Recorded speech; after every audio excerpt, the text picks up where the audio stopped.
નમસ્કાર દર્શક મિત્રો, મહામંથનમાં આપ સૌનું સ્વાગત કરું છું। પોલીસ ધારે તો બાળકના હાથમાંથી કોઈ રમકડું પણ જૂટવી ના શકે, તો પછી યુવાધનને બરબાદ કરવાના મનસૂબા પોલીસ કેવી રીતે પાર પાડવા દે છે? રાજ્યમાં ફેલાયેલી ડ્રગ્સની જાળને પોલીસ અત્યારે તોડવાનો પ્રયત્ન કરી રહી છે।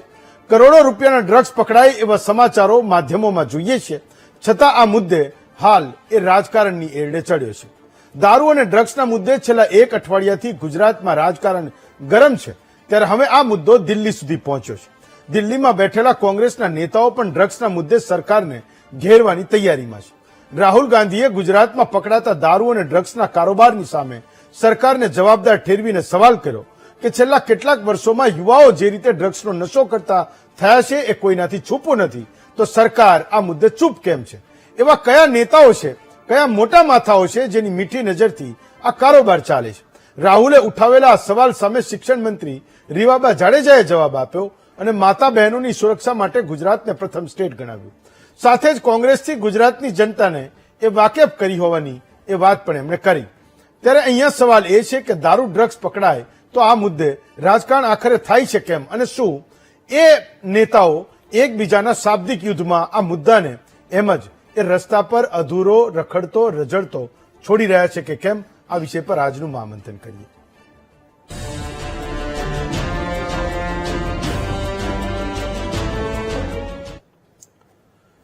તો નેતાઓને એકવાર એવું લાગે કે આ મુદ્દે લોક જુવાળ કંઈક અંશે એ બની રહ્યો છે, તો બધા લોકો વારાફરતી એમાં ઝુકાવી દે છે।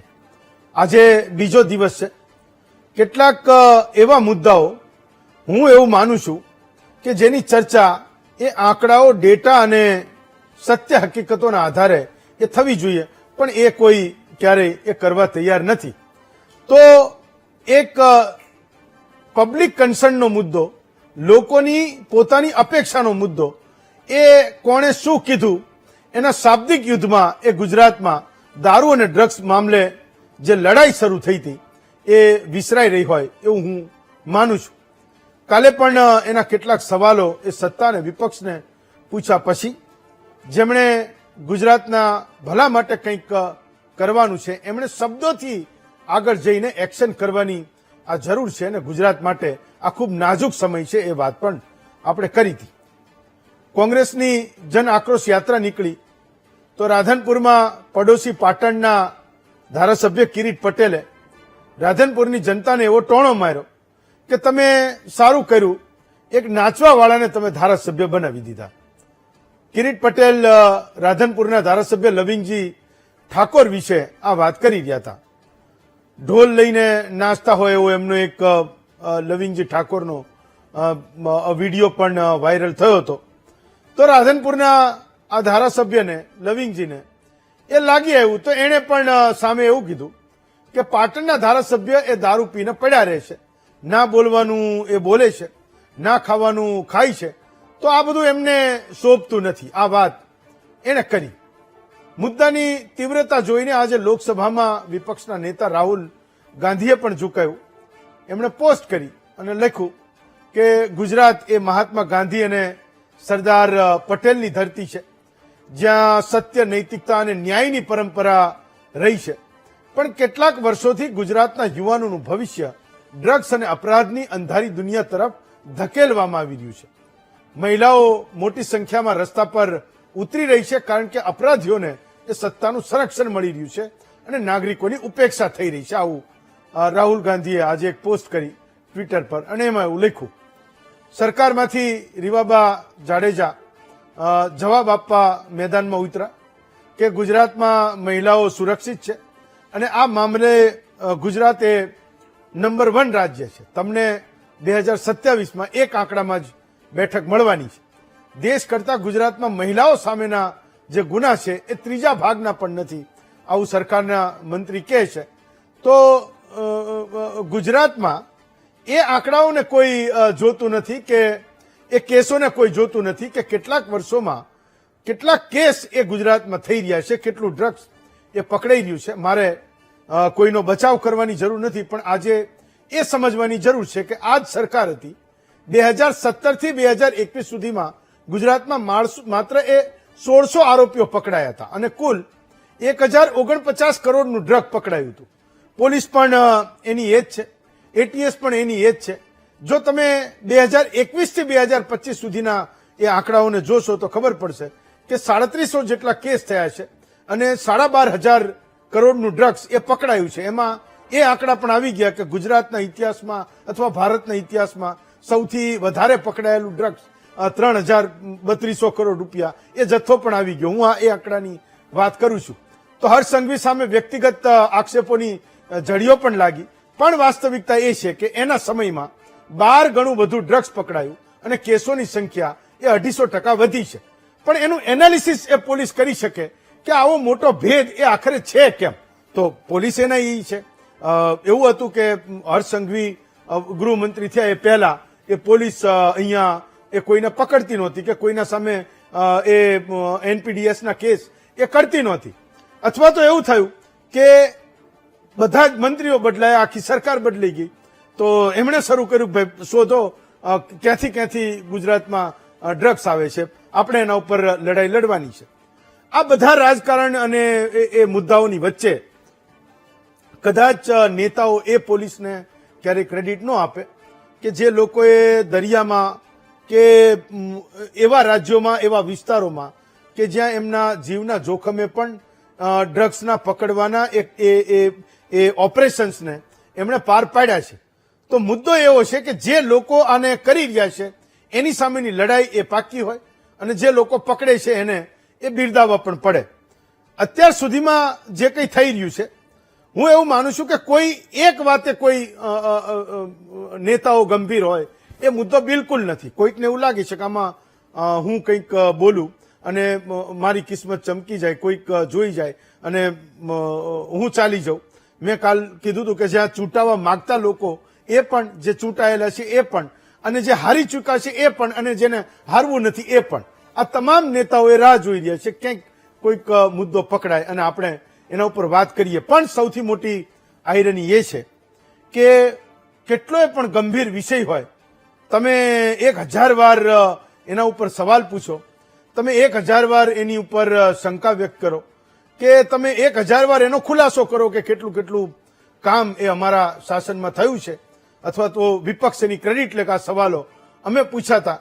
પણ હું એવું કહું છું કે આયરની એ છે કે કોઈ એક મતની લડાઈ એ કોઈ સંજોગોમાં દેખાતી નથી. ચાહે એ નીચેના સ્તરે હોય, સ્થાનિક પોલીસે પણ આમાં ઘણા બધા કેસીસ કર્યા છે અને ડ્રગ્સ પકડ્યું છે. મારી પાસે આંકડાઓ છે, હું મારી ટીમને પણ કહું છું કે એ કરે કે વાસ્તવમાં પૂર્વ કચ્છમાં 1000 કરોડ નું ડ્રગ્સ પકડાણું, દેવભૂમિ દ્વારકા જ્યાં દરિયાકાંઠો છે 360 કરોડનું પકડાણું, ગીર સોમનાથ 267 કરોડ રૂપિયા, ભરૂચમાં 1384 કરોડ રૂપિયાનું ડ્રગ્સ પકડાયું. સૌથી વધારે આરોપીઓ પણ ત્યાંથી પકડાયા છે. એટીએસે 9,358 કરોડનું ડ્રગ્સ પકડ્યું. તો એ આંકડો એવું કહે છે કે 12,500 કરોડ રૂપિયા એ છેલ્લા 4 વર્ષમાં ડ્રગ્સના મામલે પકડ્યા છે. 2572 જેટલા કેસ થયા છે અને 3600 જેટલા એ આરોપી એ પકડાયા છે. પણ આજે આપણે ચર્ચવાનું એ છે કે અગેન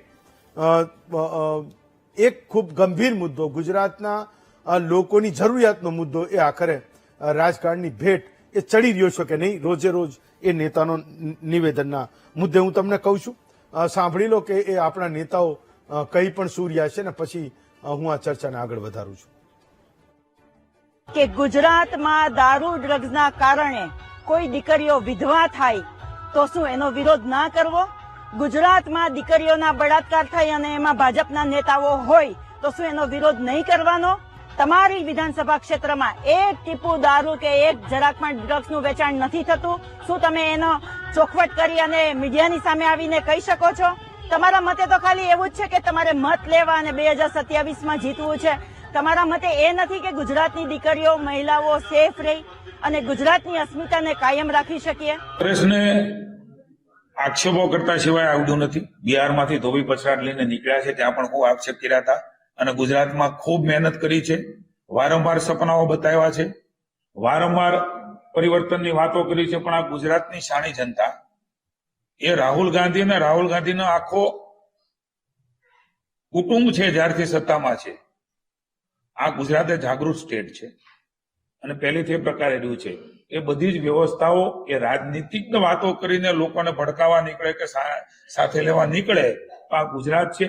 દેશમાં પણ 21 જેટલા રાજ્યોમાં એનડીએની સરકાર હોય આવું માત્ર ને માત્ર કાયમ હારતા રાહુલ ગાંધીના નેતૃત્વમાં કોંગ્રેસે જોયું છે. મને લાગે છે કે તમે બધાએ એક સારું કામ કર્યું છે રાધનપુરના લોકોએ. કયું બોલો? કયું સારું કામ કર્યું? બોલવા વાળા ધારાસભ્યને કાઢી અને નાચવા વાળા ધારાસભ્ય. સાચી વાત કે ખોટી વાત? હવે તમારે ફરીથી બોલવા વાળા રાખવાના છે કે નાચવા વાળા રાખવાના છે? હું તો બચપણથી ભજનનો માણસ છું, ગુરુ મહારાજનો માણસ છું. ભજન, સત્સંગ, કીર્તન કરવું અને અમારી જે ભારતની સંસ્કૃતિ છે એને જાળવી રાખવાની એ અમારી ફરજ છે. કારણ કે અમે કદાપી ખોટું કરતા નથી. મિસ્ટર કિરીટભાઈ, તમે શું કરો છો એ તમારા આત્માને પૂછજો. કારણ કે મને ખ્યાલ છે કે તમે શું કરો છો એ દારૂ પીને જેમ ફાવે બોલવું, પડ્યું રહેવું અને ન ખાવાનું ભલામાણા. એ પટેલ છો તમે તો આ શોભે નહીં. જયારે હું ક્ષત્રિય છું, પણ મારે મારી સંસ્કૃતિને મા ભૌમની રક્ષા કરવાની કઈ રીતે અને ભારતનો વારસો સંસ્કૃતિ મા ભૌમની એ રક્ષા કરવાનું મારું કામ છે. દારૂ પીને પડ્યા રહેલાનો વિડીયો હોય તો એ રજૂ કરે. હું એમના નાચતા 50 થી વધુ વિડીયો એમની યુટ્યુબ ઉપર મૂકેલા છે, રજૂ કરવા માટે તૈયાર છું. બીજું કે એમને કહ્યું કે પડ્યા રહે છે તો હું મીડિયા સમક્ષ એમની સામે ચર્ચા કરવા માંગુ છું કે છેલ્લા 3 વર્ષથી એ અમારા સાથી ધારાસભ્ય છે. જો અમે દારૂ પીને પડ્યા રહેતા હોય તો છેલ્લા 3 વર્ષની અંદર ગામડાની અંદર કોને કેટલો પ્રવાસ કર્યો, કેટલા સામાજિક ફંક્શનો રજૂ કર્યા, અમે એટેન્ડ કર્યા. અને વિધાનસભા હોય કે પાટણ જિલ્લાની અંદર જિલ્લા કક્ષાની જે સરકારી મિટિંગો થતી હોય એમાં કોણ કેટલા દિવસ હાજર રહ્યું છે એના પુરાવા એ મીડિયા સમક્ષ રજૂ કરે. હું પણ રજૂ કરીશ. ફાઇન, ચલો આપણી સાથે 4 વક્તાઓ છે. રાજુભાઈ ધ્રુવ છે, ભાજપના નેતા છે. ડોક્ટર નિકુલ પટેલ છે, કોંગ્રેસના નેતા છે. આરસી પટેલ નિવૃત્ત ડીવાયએસપી છે, અને કનેરિયા સાહેબ છે, એમજી કનેરિયા, એ પણ નિવૃત્ત ડીવાયએસપી છે. સૌથી પહેલા પટેલ સાહેબ તમને કહું છું કે હું જ્યારે એ આંકડાઓની વાત કરું તો 2017 થી 21 સુધીમાં 1000 કરોડનું ડ્રગ્સ પકડાય. એ જ પોલીસ, એ જ એટીએસ, એ જ સુરક્ષા એજન્સીઓ, અને છેલ્લા 4 વર્ષમાં 12,500 કરોડ રૂપિયાનું ડ્રગ્સ પકડાય. હું એ વાતને સમજવા માંગુ છું કે આફ્ટર ઓલ આ થઈ કેવી રીતે રહ્યું છે, કેમ આ થયું? જી નમસ્કાર. હવે આપે જે 2 આંકડા રજૂ કર્યા, એકમાં 1000 ઉપરનું ડ્રગ્સ પકડાયું અમુક સમય સુધી, અને ત્યાર પછી અત્યાર સુધીમાં કંઈ 12,500 કરોડ રૂપિયાનું ડ્રગ્સ પકડાયું. સૌને ખબર છે, આપણે સૌ ગુજરાતના નાગરિકો સારી રીતે જાણીએ છીએ કે ગુજરાતનો દરિયા કિનારો અને એમાં ખાસ કરીને કચ્છનું મુન્દ્રા પોર્ટ અને અમુક જગ્યાઓ, ધારો કે ભરૂચ, આ જગ્યાઓ ઉપર ખબર નહીં કેમ આટલું બધું ડ્રગ્સ છેલ્લા 5-7 વર્ષની અંદર આવવા માંડ્યું. અમે નોકરીમાં હતા ત્યાર પછી નિવૃત્તિના સમયમાં પણ ડ્રગ્સનું પ્રમાણ પકડાવાનું એ ઓછું હતું, કેસો ઓછા હતા. છેલ્લા 2019 પછી જે તમે સમયગાળો કીધો, ગુજરાતનો દરિયા કિનારે થઈ અને વિદેશોમાંથી ડ્રગ્સ આવી રહ્યું છે, એટલે આટલું પકડવાનું પ્રમાણ પણ, પકડાઈ જવાનું પ્રમાણ પણ સ્વાભાવિક રીતે વધી જાય. પહેલા ઓછું આવતું હશે, અત્યારે ખૂબ ડ્રગ્સ આવે છે. ગુજરાત અને દેશ માટે આ ચિંતાનો વિષય છે. જે રીતે આપણે થોડી ઘણી રાજકીય માણસોની જે સ્પીચ સંભળાવી, એ તો 2 બાજુ બોલવાના, એમના તો એમના પક્ષ પ્રમાણે બોલવાનું, વ્યક્તિની સામે આક્ષેપ કરવાના, વ્યક્તિને બચાવવાનો, વ્યક્તિ સારું કરે છે એવું કહેવાનું, સરકાર સારું કહેવાનું, અને વિપક્ષે સરકારની ટીકા કરવાની. આ મુદ્દે ચાલી રહ્યું છે. અને એમાં ખાસ કરીને જ્યારથી અઠવાડિયા 10 દિવસ પહેલા જિગ્નેશ મેવાણી જે કંઈ બોલ્યા અને એના પ્રત્યુત્તરમાં માનનીય હોમ મિનિસ્ટર બોલ્યા, એ પછી ગુજરાતની અંદર ડ્રગ્સના મામલા અને દારૂના મામલા બાબતે ઘણી બધી મોટી ચર્ચા થઈ રહી છે. પ્રજા એની અંદર રસ લઈ રહી છે, પ્રજાને હજુ એ ખબર નથી પડતી કે આટલું ડ્રગ્સ આવે છે કેવી રીતે. જે પકડાય છે એ ગુજરાતમાં પકડાય છે સાહેબ, અને ગુજરાતની પોલીસ અને જે એજન્સીઓ આ કામ કરી રહી છે, છેલ્લે ઓછામાં ઓછું પકડે તો છે, એમને બધાને ખરેખર અભિનંદન આપવા પડે. પણ અભિનંદન કરતા હું એમ કહીશ કે ગુજરાતની સરહદોમાંથી અંદર કેમ પ્રવેશે છે અને આ ડ્રગ્સ કોણ મોકલે છે. આટલું મોટું પ્રમાણમાં જો પકડાતું હોય તો એનાથી હું તો એવું માનું કે 100 ગણું ડ્રગ્સ ગુજરાતની અંદર આવતું હશે. અને એ એટલું ડ્રગ્સ ક્યાં જાય છે જે નીકળી ગયું. જેમ કે દારૂની ગાડીઓ બીજા પ્રાંતમાંથી આવે છે તો અમુક ગાડીઓ ટ્રકો પકડાઈ જાય છે, બાકીની ટ્રકો તો અંદર જતી રહે છે, ત્યારે તો ગુજરાતની અંદર સર્વત્ર દારૂ મળી રહે છે. એમ ડ્રગ્સની બાબતમાં પણ છે કે ક્યાંક રાજકારણીઓની લડાઈ પોલીસ ઉપર કેવી અસર કરે છે.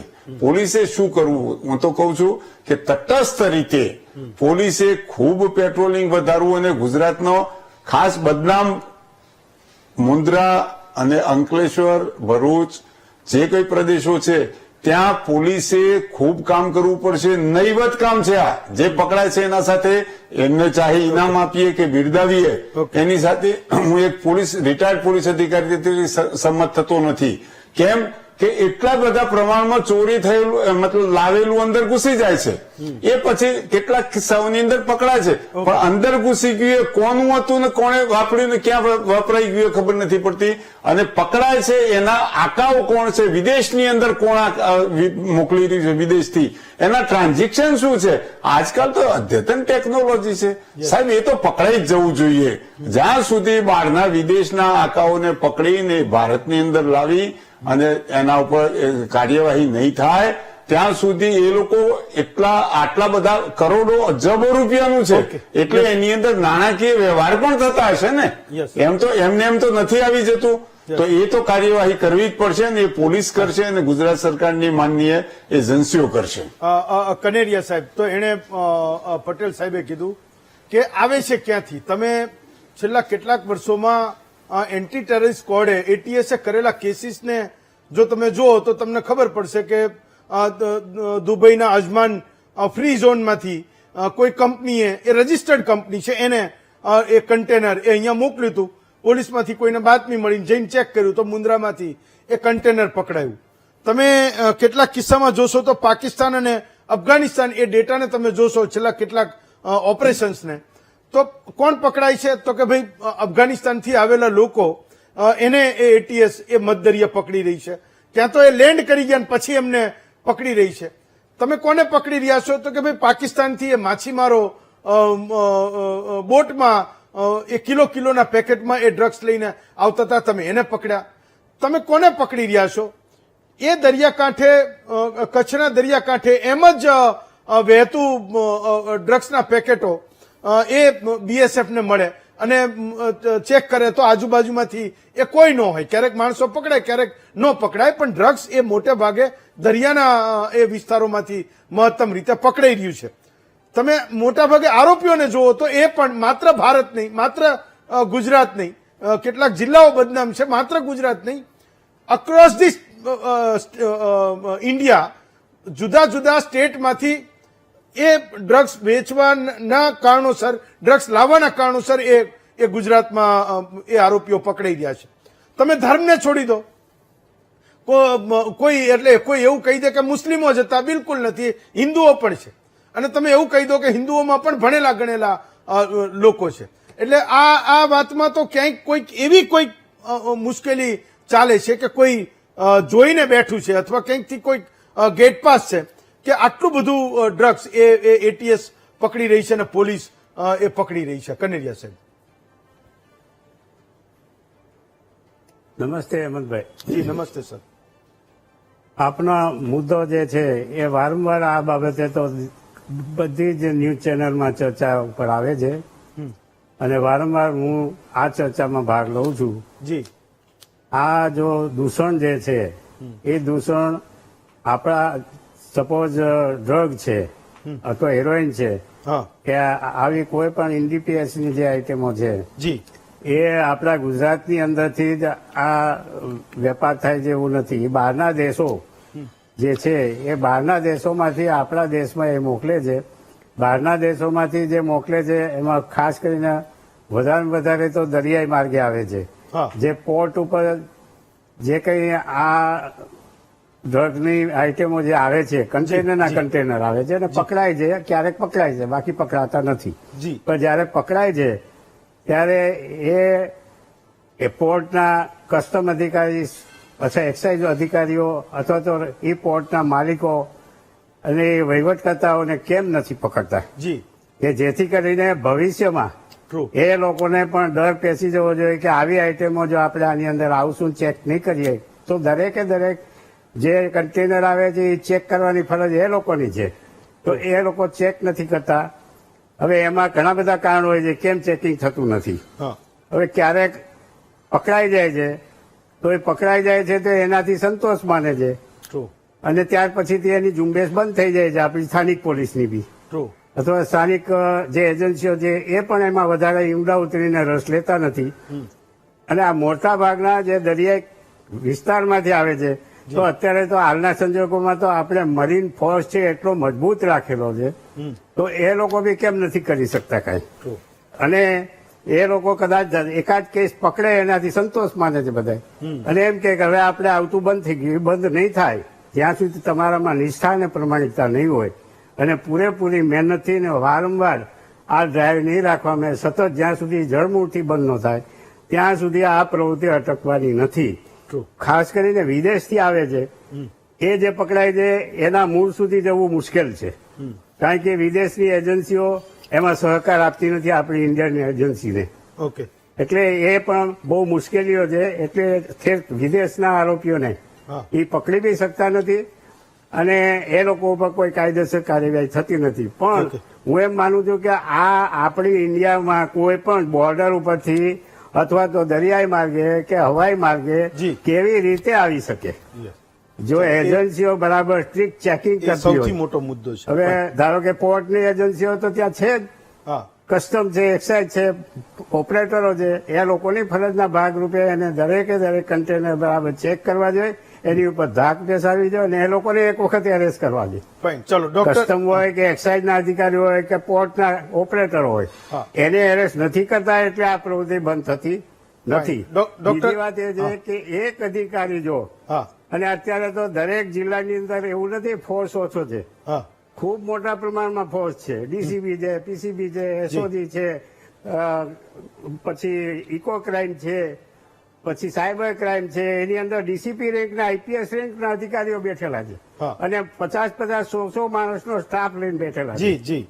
તો એ લોકો કેમ નથી આ મહેનત કરતા અને કેમ પ્રમાણિકતાથી નિષ્ઠાથી નથી અટકાવી શકતા? ફાઇન. એ ચલો જિલ્લામાં પણ આ ડોક્ટર. બધી એજન્સીઓ છે. યસ. આવું કનેરિયા સાહેબ તમારી પાસે તમારો મુદ્દો વેલિડ છે. ડોક્ટર નિકુલ પટેલ, તો મુદ્દો એ છે કે એક વાતે ગુજરાત નીકળી પડ્યું અને આફ્ટર ઓલ એ વ્યક્તિગત લડાઈમાં ફેરવાઈ ગયો એવું હું છેલ્લા 48 કલાકથી સંપૂર્ણપણે માનું છું.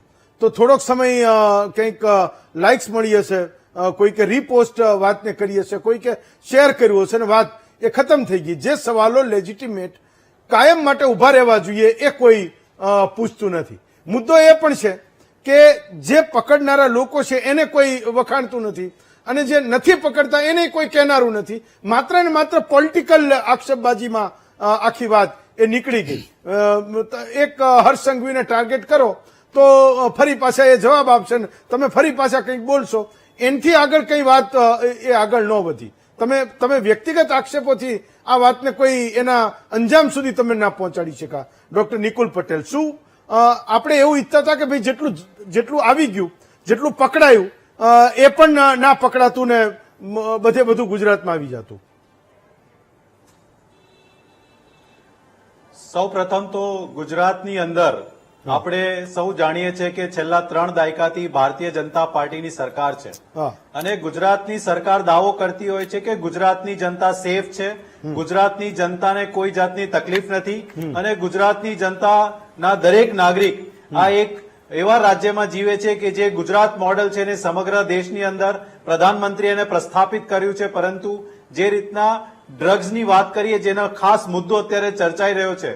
પ્રતિ આક્ષેપનો હું મુદ્દો કહું છું, પરંતુ સૌ પ્રથમ હું ગુજરાતની જનતાને ધ્યાન પર દોરવા માંગીશ કે ધારો કે છેલ્લા 3 વર્ષ એટલે કે 2022, 23 ને 24માં 1700 જેટલા કેસીસ ધારો કે સરકારના એજન્સી દ્વારા કરવામાં આવ્યા, પરંતુ કન્વિક્શન રેટ્સ કેટલા લોકોને સજા થઈ? મારી પાસે 2000 જે આંકડો છે 23-24 નો, એની અંદર ફક્ત 16 જણાને સજા થઈ. તો કયા ચમરબંધીઓ બધા છૂટી જાય છે, કયા ચમરબંધીઓ બધા રહી જાય છે? તો ગુજરાતની સરકાર પાસે એટલું બી દમ નથી કે આવા જે લોકો પકડાય છે એની યોગ્ય તપાસ થઈ, એનો યોગ્ય પછેડી પકડી અને એને છેક છેડે સુધી જઈને જે બધા ચમરબંધીઓ છે એને જેલમાં મૂકવા જોઈએ. આ એક મુદ્દો છે જે વિપક્ષ તરીકે અમે સરકારને પૂછવા માંગીએ છીએ. હવે તમે જે પ્રશ્ન પૂછ્યો, ડેફિનેટલી કે જ્યારે કોઈ સરકાર હોય અને એના પ્રતિનિધિ હોય, જેમ કે આજે રેવાબા જાડેજાએ આવીને એક પોતાની પ્રતિક્રિયા આપી કે કોંગ્રેસ આ રીતનું છે અને કોંગ્રેસને આવું થશે. મારા ખ્યાલથી એમણે આત્મમંથન કરવું જોઈએ અને બહેનો માટેની જ્યારે એ વાત કરતા હોય તો મારી પાસે ડેટા છે કે જ્યાં બહેનોને ગુજરાતમાં કેટલા રેપ થાય છે.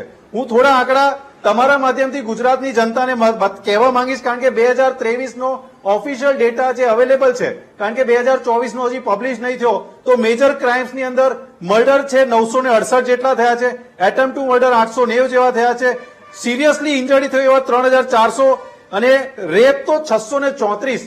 એટલે કે મહિલાઓ ઉપર બી તમે જો અત્યાચાર ગુજરાતની અંદર ઝીરો તો નથી જ. એટલે જો ગુજરાતની સરકાર એવું સમજતી હોય કે કોંગ્રેસના 2 નેતાઓને ટાર્ગેટ કરીને કે કોંગ્રેસના નેતાઓને બોલીને પોતે સંતોષ માને છે, તો અમે ખૂબ દુઃખ સાથે લાગણી વ્યક્ત કરીએ છીએ કે આવું ન થવું જોઈએ. કારણ કે ગુજરાતની જનતાએ ખૂબ ખોબલે ને ખોબલે ભારતીય જનતા પાર્ટીને જે મત આપ્યા છે અને જે સરકારને જે વિશ્વાસ સંપાદન કર્યો છે, એ કશે ને કશે એ લોકો એમાં પૂર્તતા કરી શક્યા નથી. મારે અંતમાં એટલું જ કહેવું છે કે જે બી રાજકીય નેતાઓ પોતાના અંગત સ્વાર્થ માટે થઈ અને પ્રજાના મૂળભૂત મુદ્દાઓને જો નેવે મૂકી અને પોતાનું અંગત રાજકારણ કરી અને કરતા હોય ને, તો એ ન કરવું જોઈએ. કારણ કે ગુજરાતની જનતા પ્રત્યે એમની જવાબદેહી બને છે અને તેઓ એક ચૂંટાયેલા પ્રતિનિધિ હોવાના લીધે એમની જે નૈતિકતા છે, એ મૂલ્યો છે, તમામે જાળવવા જોઈએ. ફાઇન રાજુભાઈ, તો મને એવું લાગે છે કે આ મુદ્દે તમે લોકો તે રાહ જોઈને જ બેઠા હતા કે ક્યારે કોઈ વ્યક્તિગત હુમલો કરે અને આખો મુદ્દો એ કોંગ્રેસ અને નેતાઓ ઉપર ઢોળી દે. મને એવું લાગે છે કે લોકોની એ લાગણીને સમજવાની પણ જરૂર છે. હું એવું કહું કે 4 વર્ષમાં 5 વર્ષમાં આટલા કરોડનું ડ્રગ્સ પકડાયું હતું, એ તો એ ડેટા છે ને હું કહું છું, પણ સવાલ એ છે કે એના એ જ મિકેનિઝમ છે, એના એ જ લોકો છે, એની એ જ પોલીસ છે, એની એ જ એટીએસ છે, એની એ જ બધી એજન્સી છે. તો તમારે એ પણ જસ્ટિફાય કરવું પડે ને કે પહેલા કોઈ નહોતું ઈચ્છતું ને હવે કોઈ ઈચ્છી રહ્યું છે કે ભાઈ તમે પકડો. તો સરકાર તો એની જ છે, ખાલી માણસો બદલાણા. રાજુભાઈ. જી હેમંતભાઈ, હું એટલું કહીશ, સરકારની નૈતિકતા, સરકારની માનસિકતા એકદમ હકારાત્મક છે. આજે 12,500 કરોડ રૂપિયા જેટલું ડ્રગ્સ અને દારૂ પકડાય, આ શું દેખાડે છે?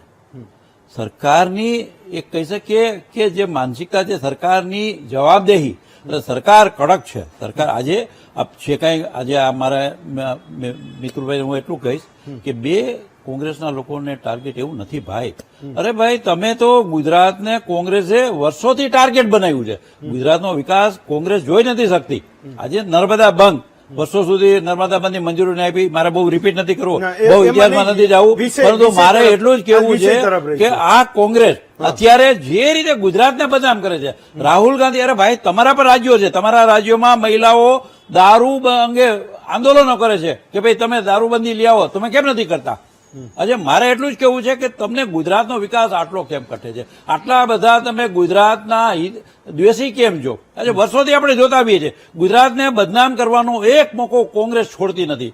આજે રાહુલ ગાંધી એની પાસે ઉઠાવવાના ઘણા બધા મુદ્દા છે, એમનો અધિકાર છે વિપક્ષના નેતા તરીકે, પરંતુ તમે ગુજરાતને એકમાત્ર ટાર્ગેટ શા માટે કરો છો? તમે સમગ્ર દેશની સાર્વત્રિક સમસ્યા અંગેની ચિંતા કેમ નથી કરતા? આ મુદ્દો સાર્વત્રિક છે. જે રીતે ઇન્દિરા ગાંધી, ચલો રાહુલ ગાંધી કરે તો એ ખોટું, નહીં, અમે નિકુલભાઈ કરે તો સાચું. અમે રાહુલ ગાંધીને અધિકાર છે, હું કહું છું કે રાહુલ ગાંધીનો અધિકાર છે, પરંતુ એને ગુજરાતને જે ટાર્ગેટ કરે છે એ ન કરવું જોઈએ. એની જગ્યાએ એને ઉપાય દેખાડો ને ઉકેલની વાત કરો. અને મિતુલભાઈ જે વાત કરી, મારે એટલું કેવું છે મિતુલભાઈ કે તમે જે વાત કરો છો, હમણાં જ નવરાત્રીના દિવસો પૂરા થયા, આપણે બધા સાક્ષી છીએ ને. આજે સમગ્ર દેશમાં, ગુજરાત અને સમગ્ર વિશ્વમાં હું કહીશ કે આવડો મોટો સામાજિક સાર્વત્રિક ઉત્સવ જે બહુ મોટા પાયા પર ઉજવાતો હોય એવું કદાચ એકમાત્ર ગુજરાત રાજ્ય દેશમાં પણ છે અને વિશ્વમાં પણ છે. અને ત્યારે આખી રાત, ઘણી જગ્યાએ આખી રાત ગરબાઓ રમવામાં આવ્યા, મોડી રાત સુધી ગુજરાતની દીકરી હેમખેમ જાતી હતી, રમતી હતી. આજે આ શું દેખાડે છે? ગુજરાત સલામત હાથોમાં છે. ગુજરાતની સરકારની નીતિ અને નિયત એક છે કે ગુજરાતની પ્રજા સુખી થાય. અમે વાયબ્રન્ટ ગુજરાત દ્વારા ગુજરાતનો વિકાસ કરીએ છીએ. છેલ્લે છેવાડાના સીમાંત ખેડૂતના ખાતામાં પણ અમે વડાપ્રધાન દ્વારા નિધિ મૂકવામાં આવે છે. એ તો ઘણા બધા મુદ્દાઓ છે જ, કે ગેસની વાત હોય, પાણીની વાત હોય, પરંતુ મને એવું લાગે છે કે ગુજરાતને જે રીતે ટાર્ગેટ બનાવી અને બદનામ કરવામાં આવે છે, એ ગુજરાતના વિરોધીઓ, ગુજરાતના હિત શત્રુઓ વર્ષોથી કરતા આવે છે. અરે ભાઈ, તમે ગુજરાતના વિકાસને તો જુઓ. ગુજરાતને ખાલી તમે ગુજરાતની એક નબળી કડી એમ કહી શકીએ. હું એને પૂછી લઉં, પણ માનો કે તમે એવું કહો છો નિકુલભાઈને, આવું કે કોંગ્રેસ માત્ર વાંધા વચકા કેમ કાઢે, તમે કઈક ઉપાય હોય તો બતાવો. પણ જનતાએ તો એ ઉપાય શોધવા માટે તમને બેસાડ્યા છે. એ તો એની એ નીતિઓની ટીકા કરવી એનો હક છે, એ વિપક્ષની જવાબદારી પણ છે કે પ્રહરીનું કામ કરે ને તમને પૂછે કે ભાઈ આવું કેમ થયું. સમાધાન તો તમારી પાસે જ, ના એની પાસે પોલીસ છે, ના એની પાસે એટીએસ છે, ના એની પાસે કોસ્ટગાર્ડ છે, ના એની પાસે બીએસએફ છે. એનું શું છે? એ તો એ નીતિઓને જોવે છે. ક્યાંક પ્રશ્નો છે, તમને પૂછે છે, એની પાસે શું સમાધાન હોય? એટલે હશે, હું પૂછું એને પણ શું તમે શું સમાધાનની એની પાસેથી અપેક્ષા રાખો છો રાજુભાઈ? એક આપને કહું હેમંતભાઈ, આપે એક આ મુદ્દો જે લીધો છે, હું માનું છું કે આ દરેકને માટે ચિંતાનો વિષય છે. પરંતુ હું આપને એક આપના માધ્યમથી, વીટીવીના માધ્યમથી હિંમતભાઈ, ગુજરાતની પ્રજાને ખાતરી આપવા માંગુ છું, ભાજપના એક આગેવાન તરીકે, કે ગુજરાતની પોલીસ ખૂબ નેત્રદીપક કામ કરે છે. ગુજરાતની પોલીસ યશસ્વીપણે કામ કરે છે. અને બીજું કે ગુજરાતની પોલીસ દારૂ પકડે છે, ડ્રગ પકડે છે, એની સાથે સાથ એને સમાજની પણ ચિંતા કરવાની હોય છે, એને લો એન્ડ ઓર્ડરને પણ જાળવવાના હોય છે. અને આ પોલીસ, આજે આ પોલીસને આપણે સારી કામગીરીને બિરદાવતા નથી અને ગુજરાતની પોલીસને ડિમોરલાઇઝ કરીએ, પોલીસ બેડાને આપણે, મને એવું લાગે છે કે એપ્રિશિએટ ન કરી શકીએ, બિરદાવી ન શકીએ, એની પ્રશંસા ન કરીએ, પણ એને કમસે કમ ઉતારી ન પાડીએ. આજે ગુજરાતની પોલીસ ઘણા બધા કપરા સંજોગોમાં પણ સારામાં સારી ઉત્કૃષ્ટ કામગીરી કરે છે. અને એનું કારણ એ છે કે ગુજરાતના મુખ્યમંત્રી ભૂપેન્દ્રભાઈ પટેલ અને ગૃહમંત્રી હર્ષ સંઘવીએ પોલીસને છૂટો દોર આપ્યો. 12,500 કરોડનું સાહેબ, મારી જો નૈતિકતા અને મારી નિયત ચોખ્ખી ન હોત ને તો આ ડ્રગ ન પકડાત. કોંગ્રેસના લોકોને ડ્રગ પકડાય છે એનો વિરોધ છે કે કોંગ્રેસ શું કહેવા માંગે છે? મારે એટલું જ કહેવું છે કે પોલીસની કામગીરી અદભુત છે. કોંગ્રેસે જે રીતે આક્ષેપો કર્યા છે, અમારે કોઈ વ્યક્તિગત આક્ષેપોમાં નથી જવું. જે રીતે કોંગ્રેસના ધારાસભ્યએ અમારા ધારાસભ્યની સામે પડ્યા, એમાં પણ મારે નથી જવું. અને હું ઈચ્છું છું કે આવનારા દિવસોમાં આપણે સૌ બિલો ધ બેલ્ટ ન જાય, એ ગરિમાપૂર્ણ રીતે આપણી વાતને રજૂ કરીએ. કોંગ્રેસનો અધિકાર છે અમારો વિરોધ કરો જ. ડોક્ટર નિકુલ, હા, તમારે કંઈક કેવું તો પછી પૂછું સવાલ. ડોક્ટર નિકુલ, મારે મારા ભારતીય જનતા પાર્ટીના મિત્રને તેમજ ભારતીય જનતા પાર્ટીની ગુજરાતની સરકારને એટલું જ કહેવું છે કે તમે પાસે સત્તા છે, લોકોએ વિશ્વાસ સંપાદન કર્યો છે, ને પોલીસ ધારે તો કોઈ બી વિસ્તારમાં એક મંદિરમાંથી એક ચપ્પલ પણ ના જઈ શકે. પરંતુ જો એ પરિસ્થિતિ આઈડિયલ કન્ડિશન જો ઉદ્ભવી ના શકતી હોય અને કોઈ જગ્યાએ આપણે એ વસ્તુની શું કહેવાય કે ધ્યાન દોરવાનો પ્રયત્ન કરીએ, એમાં કોઈ પોલીસના અપમાન નથી કરતા. અમે તમારે સરકારના ધ્યાન દોરે, કારણ કે પ્રજાની સેવામાં પોલીસની જોડે જોડે તમારી બી જવાબદારી બને છે, એ અમે ધ્યાન દોરવાનો પ્રયત્ન કરીએ. એમાં તમે એવું પ્રસ્થાપિત કરવાનો પ્રયત્ન ના કરો કે કોંગ્રેસ ગુજરાતને સારી રીતે જોતું નથી. ગુજરાતની ચિંતા છે કોંગ્રેસને, એટલે જ અમે વિધાનસભાની અંદર બી સવાલ પૂછીએ છીએ અને વિધાનસભાની બહાર બી સવાલ પૂછીએ છીએ. અને ટીવી માધ્યમનો જે આ પ્લેટફોર્મ છે કે જ્યાં જનતા સુધી સીધું પહોંચાય છે, ત્યાં બી તમને તીખા સવાલ પૂછીએ છીએ, કારણ કે સોલ્યુશન તમારે આપવાનું છે. જે દિવસે સરકાર અમારી બનશે ને એ દિવસે સોલ્યુશન અમે આપીશું ને તમે સવાલ પૂછજો. હા, ફાઇન. બોલો રાજુભાઈ. અમારું તો સોલ્યુશન છે. એક વિચારો કે આ ડ્રગ્સ અને દારૂ, ભાજપની સરકાર એને જે પોલીસને છૂટ આપી છે, એટલે 12,500 કરોડ રૂપિયાનું ડ્રગ ને દારૂ પકડાડો. અરે સાહેબ, તમારા રાજમાં તો તમે વિચારો કે મુંબઈ સુધી આરડીએક્સ પહોંચી જતું હતું. આરડીએક્સ આજે તમારા રાજમાં, મારે આ નહોતું કેવું, પરંતુ કોંગ્રેસને મારે એ એટલું કેવું છે કે તમારા રાજ્યમાં ક્યાંય સ્થિરતા હતી, પ્રજા ભયમાં જીવતી હતી. અરે ભાઈ, અહીંથી આરડીએક્સ પહોંચતું હતું ત્યાં ત્યારે તમારી ત્યારે સરકાર શું કરતી હતી? રેવા દો ભાઈ, પાકિસ્તાનને તમે લોકોએ ફટવી માર્યું. પાકિસ્તાન આજે જે કઈ આવે છે આપણે બધા જાણીએ છીએ કે પાકિસ્તાન જન્મથી જ ભારતનો દુશ્મન દેશ છે. આજે પાકિસ્તાન કોઈ રીતે ભારતને નબળું પાડવા ઈચ્છે છે. આવા સંજોગોમાં કોંગ્રેસના સ્ટેટમેન્ટો ક્યારેક પાકિસ્તાનને પ્રોત્સાહન આપનારા હોય. મારે એ ધ્યાન દોરવું છે કે તમે કમસે કમ પાકિસ્તાનને મજબૂત ન કરાવો. ડોક્ટર મુદ્દો માત્ર એટલો જ છે કે અત્યારે જે લડાઈ ગુજરાતના લોકો લડવા માંગે છે એના ઘર સુધી પહોંચતો એ નશો એ ગુજરાતના લોકો રોકવા માંગે છે. એને કીધું તમારી પાસે સમાધાન હોય તો કહો, તો તમે તો જવાબ તો શું આપશો? તમે એવું જ કહેશો કે સરકાર તમારી છે, તમે લોકો ધારો તો એ આજની તારીખે આ ક્ષણે એ બંધ થઈ શકે. આંકડો તમે ગમે એટલો મોટો કહો.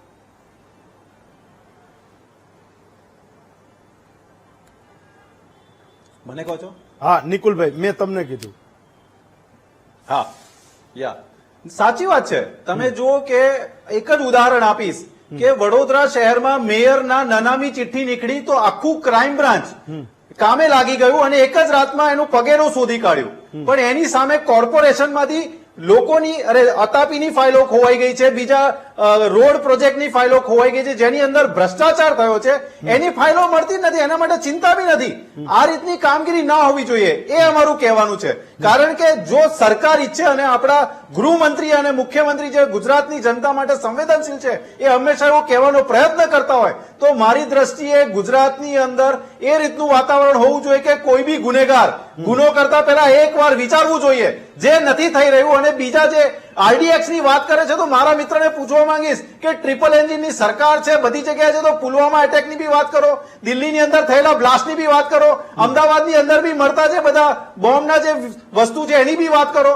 ખાલી કોંગ્રેસ ઉપર આક્ષેપ કરીને એના પર ઢોળી દેવાથી તમારી જે સત્તામાં ગેરરીતિ થઈ રહી છે એને તમે છુપાવી નહીં શકો. એને સ્વીકારી અને એના પર સોલ્યુશન માટે કામ કરો. ફાઇનલ રાજુભાઈ, તો મુદ્દો એ છે કે માત્ર કોંગ્રેસ ભાજપ કરવાથી નહીં છૂટાય, એ કંઈક એક્શન પણ માગે છે. પોલિટિકલ વિલનો પણ સૌથી મોટો મુદ્દો છે. હેમંતભાઈ, ગુજરાતમાં પોલિટિકલ વિલ જોરદાર છે. એટલા માટે કે આપ જો ગુજરાતનો વિકાસ day by day by leaps and bound છે. હું સત્ય કહું છું કે સમગ્ર દેશમાં તમે જુઓ તો ગુજરાત પહેલા પણ રોલ મોડલ હતું, ગ્રોથ એન્જિન હતું. આજે નરેન્દ્રભાઈ મોદી મુખ્યમંત્રી હતા અને આજે દેશના વડાપ્રધાન છે. ગુજરાતમાં ભારતીય જનતા પક્ષ તમામ રીતે, હું મને સાર્વત્રિક રીતે, સર્વાંગીણ રીતે ગુજરાતનો વિકાસ આજે કરે છે. અને સામે લો એન્ડ ઓર્ડરની પરિસ્થિતિ તમે જુઓ તો ગુજરાતમાં ખૂબ સારી છે. આજે કોઈ ઓર્ગેનાઇઝ ગેંગ દેખાડો સુરતમાં કોંગ્રેસ, મારે કોંગ્રેસ ઉપર આક્ષેપો નથી કરવા, છતાં કહેવાય જાય છે સાંભળો, સુરતમાં ગેંગ હતી મોહમ્મદ સુરતીની, ઇબલા શેઠની, કચ્છમાં હતી, પોરબંદરમાં હતી, ચારે બાજુ ઓર્ગેનાઇઝ ક્રાઇમ હતું. અમદાવાદની વાત કરીએ તો અમદાવાદમાં પણ હતું. તો આ બધું નહીં, આ બધું કોના રાજમાં બંધ્યું? આ બધું ભાજપના રાજમાં બંધ્યું છે. સાહેબ, ભાજપના રાજમાં ગુજરાતમાંથી એમ કહી શકે આ પ્રકારની ઓર્ગેનાઇઝ ગેંગો નેતનાબૂદ થઈ, લો એન્ડ ઓર્ડરની પરિસ્થિતિ પ્રજાને ફીલ થાય છે.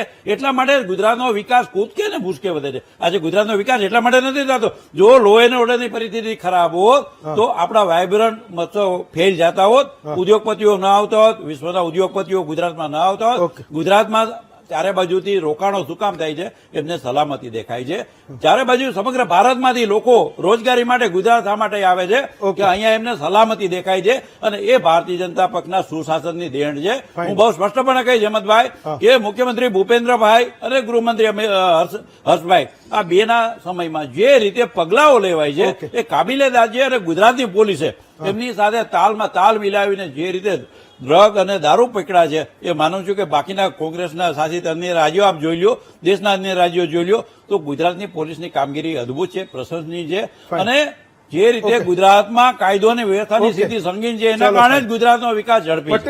પટેલ સાહેબ, હું એવું સમજુ છું કે આ લડાઈ એ રાજકારણથી ઉપર એ જાશે કે કેમ? હું માનું છું કે છેલ્લા 48-50 કલાકમાં ક્યાંક એ નેતાઓ એમનું કામ કરીને નીકળી ગયા. લેજિટિમેટ સવાલો એ જનતાના હજુ પણ મને લાગે છે કે ઉભા છે. પટેલ સાહેબ.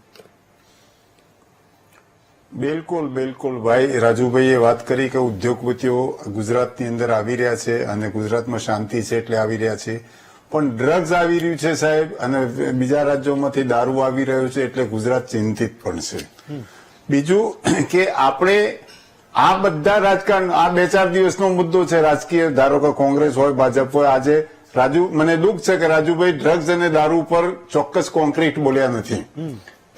આપની સરકાર છે, આપ ધારશો અને સરકાર ધારશે અને વિપક્ષ સહકાર આપશે. આ ગુજરાતમાંથી દારૂ અને ડ્રગ્સનો વેપલો બંધ કરાવો સાહેબ. ગુજરાત ઝીરો થઈ જશે, પંજાબ કરતા ખરાબ સ્થિતિ થશે. અને ઇન્વેસ્ટિગેશન એજન્સીઓને મારી 2 હાથ જોડીને વિનંતી છે કે ઇન્વેસ્ટિગેશન એવું કરો કે વિદેશમાં બેઠેલા લોકો અહીંયા સજા પામતા હોય અને વિદેશથી આવતો આ માલ બંધ થઈ જાય. બાકી અહીંયા તો પકડીશું, આપણી સત્તા છે, આપણો પ્રદેશ છે, આપણી પોલીસ છે, આપણે અહીંયા બધું કરીશું. પણ જ્યાં સુધી કેટલું આવે છે સાહેબ, આ જેમ દારૂની 100 ટ્રકો આવે ને 2-4 ટ્રકો પકડે એ જ પરિસ્થિતિ આ ડ્રગ્સમાં પડશે. એટલે આપણે ચિંતિત થવાની જરૂર છે અને એમાં સરકાર જ ધારશે. સરકારની ઈચ્છા શક્તિ આ જો નાશ કરવા માટે ધારશે તો સરકાર જ કરી શકશે. એમાં પોલીસ તંત્ર અને બીજી જે એજન્સીઓ કસ્ટમ વગેરે છે એનો પૂરેપૂરે કાર્યરત રાખવી પડશે. અને ઇન્વેસ્ટિગેશનમાં બહારના લોકો, વિદેશના લોકોને પકડી લાવી અને આ દેશની અંદર સજા કરાવડાવો અને ગુજરાતમાં ડ્રગ્સનું પ્રમાણ ઘટે, દારૂનું પ્રમાણ, દારૂમાં તો કંઈ કે બચી જશે, ડ્રગ્સમાં ગયેલો વ્યક્તિ કોઈ દિવસ પાછો વળી શકતો નથી. એ ગુજરાત માટે ચિંતાની વિષય છે. ગુજરાત સલામત છે એ આપણે વર્ષોથી જાણતા આવ્યા છે, માનતા આવ્યા છે. પણ આ પરિસ્થિતિની અંદર ગુજરાતના માટે ચિંતા કરવાની જરૂર છે. વિજિલન્ટ રહેવું ખૂબ જરૂરી છે. હું રાજુભાઈ, ડોક્ટર નિકુલ પટેલ સાહેબ અને કનેરિયા સાહેબ ચારેયનો ખૂબ ખૂબ આભાર માનું છું. જ્યારે બહારનું આક્રમણ એ ખૂબ વધારે થઈ રહ્યું છે, આપણને ખબર છે, તો એને રોકવા માટેના પણ મહત્તમ પ્રયાસો એ આજની તારીખે કરવા પડશે. હું માનું છું કે તો જ એ જે ચિંતાઓ પટેલ સાહેબ કરતા હતા, કનેરિયા સાહેબ કરતા હતા, એમાંથી આપણે બચી શકીશું.